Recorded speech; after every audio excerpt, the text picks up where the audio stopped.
I grew up in Michigan, so I'm not from Florida or Texas, despite my Cowboys jacket here.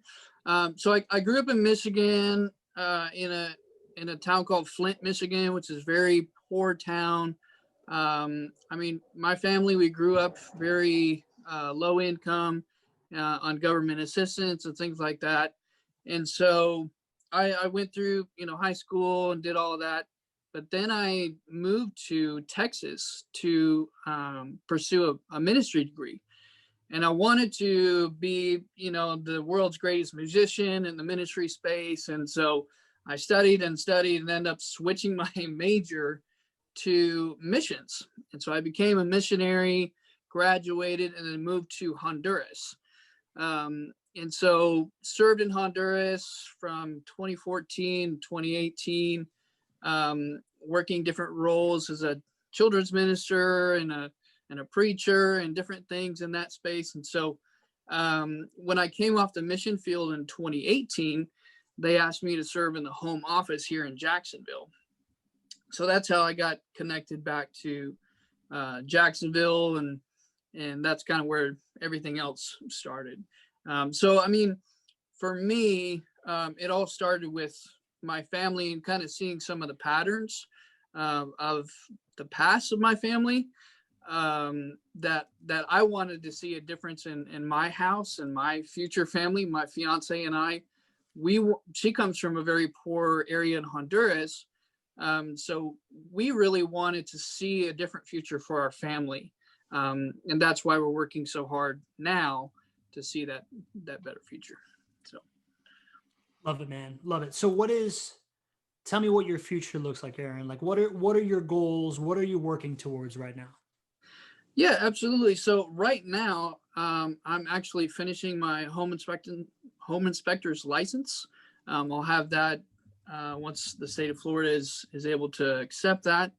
And then I'm also pursuing my real estate license to be an agent, to be able to, get more access to the MLS, things like that.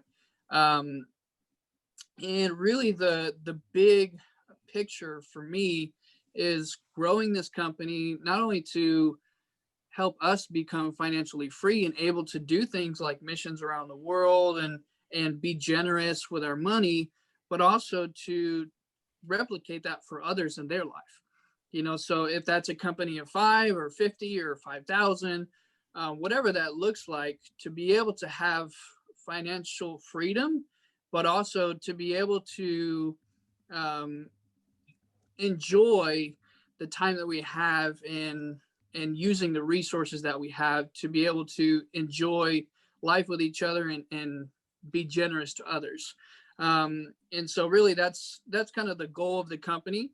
Um, you know, Building it a little bit day by day, looking for the second deal and kind of keeping that motivation, of constantly searching and analyzing and trying to balance all that. So that's kind of where the big vision is, to be at that place where I'm not worried about JEA coming to cut the lights off, where I can have that financial peace, and that freedom to enjoy my life and give that gift to my family. So I don't know if that answers your question.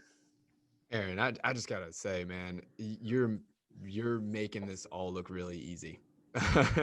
I've got to tell you. I mean, I'm just so impressed and so happy for you and for your success. And I know you're recently married too, right?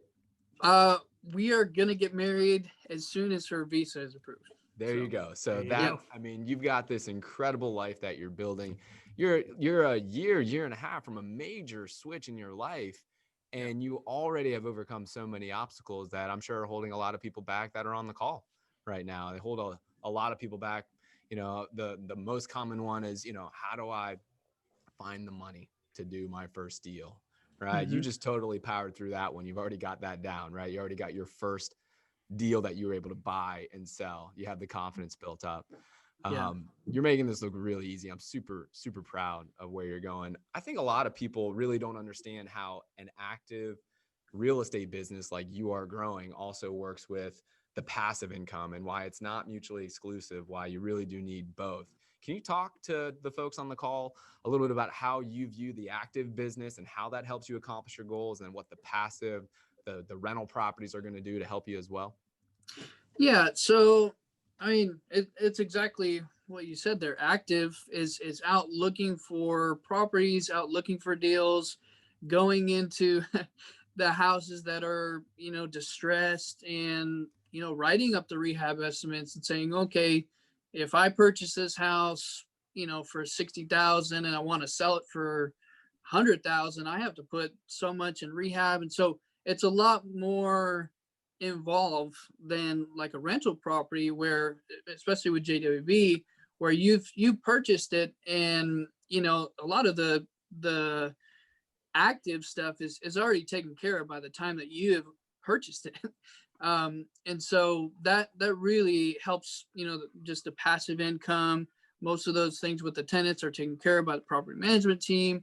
And so all of those things are not as involved as like an active investor, where, I'm going out on appointments this weekend with real estate agents and saying, hey, can we put an offer in on this property? And I want to look at this property and rehab estimates. And so it's a lot more taxing to be an active investor, as opposed to a rental property investor. And so really my goal is to do enough active where then I'm able to enjoy some of the passive, and still be active, but enjoy more of the passive, that I'm not having to be all the time in the active.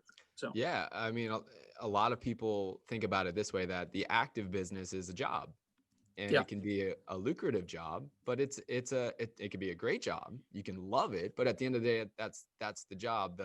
The passive, the rental properties are sort of that end result of you doing a good job at your job, right? You take that active income, and that may be, Compton Real Estate Company, but for somebody else who's listening, that may be your great job that you love as a W-2 employee, where you're, building up and you're managing folks, or wherever you are, right? You're yeah, taking that active income, and then smartly you're putting it into something that is going to work for you while you're not. That's going to make you money while you sleep. All these fun cliches that we talk about. But sure, many times you need both. And so some people really think that, and especially if you go into some of the blogs and forums and listen to people out there, sometimes they get very emotional about, hey, you know what? Active is definitely the place for me. Or they get very emotional and say, well, it's only the passive approach. Why would I go and do all the active side? And for me and my upbringing and career in real estate, it's been both. And for a lot of our clients, it's both. And so I think what you're showing is that all of those things that really hold people back are really just molehills, right? When you surround yourself with education, when you surround yourself with support around you, you've found a mentor. I mean, these are all monumental steps that you took. You're making it look really easy, but you got to do it. You got to do both yeah. for many people to be able to get that income on the passive side.